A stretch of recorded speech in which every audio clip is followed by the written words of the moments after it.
ang hirit.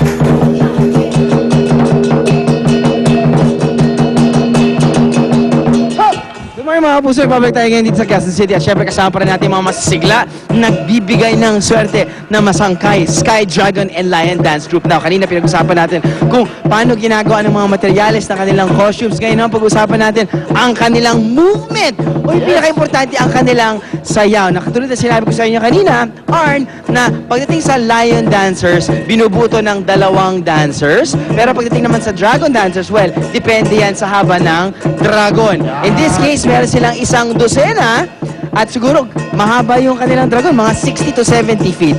Okay, pagdating natin sa sayaw. Okay. Yung dragon dance pala, Oh. ayan, parang the leader. Para the leader. Kung saan pumunta yung ulo, susunod sila doon. Yan, tama yan. Parang follow the leader, leader, follow the leader. Parang wave lang yung siya. Wave, oh, see?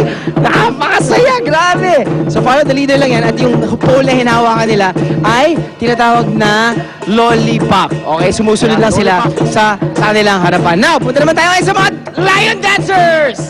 O yan, yung mga Lion Dancers naman, katulad sinabi ko, Ayan, babalikan natin mamaya si Drew, siyempre, at ang Ayan. kanyang Dragon Dance. Dragon and Lion Dance. Good morning, Kuya Lar. Good morning, Sue. Yan. And of course, orsa para sa ating morning chikan, bagong lahat. Binabati po natin ang ating mga masugid na kapuso sa abroad na nanonood sa mamagitan ng GMA Pinoy TV. Hi, Ariel yung Mendoza mga and taga-US family. dyan, yung mga taga-Europe dyan, mga taga-Japan. Yes, mga taga-Italy. Ayan, mga taga-Italy. Good morning. Mga taga-LA, katulad ni na Marcia Sino yan? Gasan Calderon, James Layugan, Pio Medina, Yan, Tita si Mary. Priscilla. Ang dami. O, tingnan Ang ako, sabi dami. niyo, bati daw eh. At ito, ilang tulog na lang mapapanood na natin ang pinakabagong inaabangan na soap sa primetime dito sa GMA. Walang iba, kundi ang Legacy. Hindi Born Legacy, Legacy lang. Legacy. Yan. At kung excited na kung excited na tayong lahat, excited na rin ang mga bibida sa soap na ito na talaga namang star-studded. Panoorin natin ito.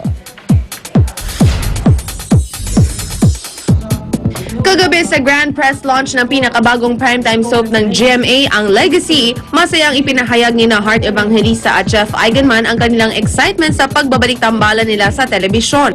Very excited. Tapos ito pa yung nagbukas ng taon for GMA. It's a really, really wonderful soap. So I'm really, really happy that I'm part of this soap. Tuloy-tuloy lang yung love team namin and nothing really changed much. So we'll see. I guess we're just older now, more mature. Ikinuwento rin ni Heart ang ilang mabibigat na eksena na kailangan niyang pagdaanan sa nasabing soap. Madami, suntok-suntok na nga ako ng lalaka ng tatay ko. Nasakal-sakal na ako. So madami pong mga ganun. Hindi naman daw intimidated sina Heart at Jeff sa mga kasama nilang award-winning na artista dito, tulad na lang ni na Sherry Hill, Sid Lucero, Alessandra De Rossi at Lovie Poe. Nakaka-inspire silang katrabaho. Ako, on my part, I take that as a challenge for me. Kasi syempre, he's proven himself at times. So ako, wala pang napapatunayan, kumbaga. Tia Arcangel would like to thank Missy, Revlon Cosmetics, Palamuti. Connie Season would like to thank Revlon Cosmetics, Ayora, Fanny Serrano Salon.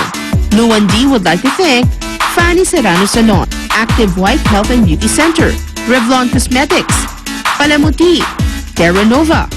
Monica Veralio would like to thank Palamuti, The Skin Specialist by Dr. Jean Marquez, Vivera Salon.